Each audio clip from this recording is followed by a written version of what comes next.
あなたは昨日、何時間眠っただろうか。6時間、それとも、それすら確保できなかっただろうか。睡眠が足りていないという感覚は、日本ではかなり多くの人が持っている。でもそれは、気のせいではない。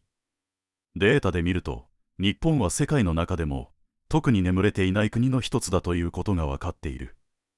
OECD の調査では、日本人の平均睡眠時間は、1日あたり約7時間22分。OECD 加盟国の中で最も短い水準だ。これだけ聞くと、そこまで短くない気もするかもしれない。でも他の国と並べると、話が変わる。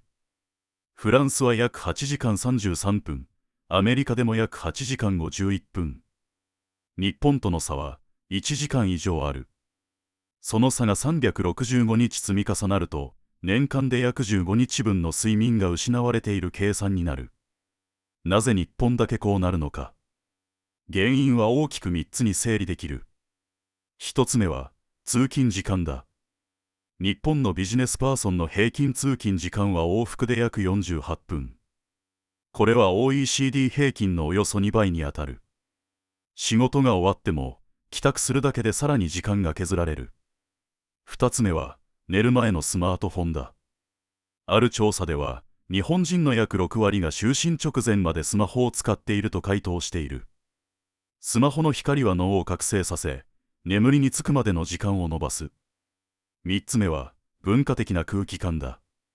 日本には、眠ることは怠けること、という意識が、まだ根強く残っている部分がある。長時間働くことが評価されやすい環境では、睡眠は後回しにされやすい。では、睡眠が短いと実際に何が起きるのか。ランド研究所の試算では、睡眠不足による日本の経済損失は、年間約15兆円規模に達するとされている。つまり、もう少し頑張ろう、と削った睡眠が、翌日の集中力を落とし、判断力を下げ、結果として仕事の質まで下げている可能性がある。眠ることは怠けではない。データで見れば、睡眠は生産性の土台だ。日本人が眠れない理由は、本人の意識だけの問題ではない。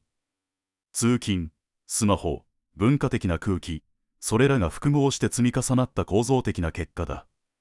そして、その構造に気づかないまま睡眠を削り続けると、失っているのは休息だけではなく、翌日のパフォーマンスと長期的な健康かもしれない。あなたは昨日、何時間眠れただろうか。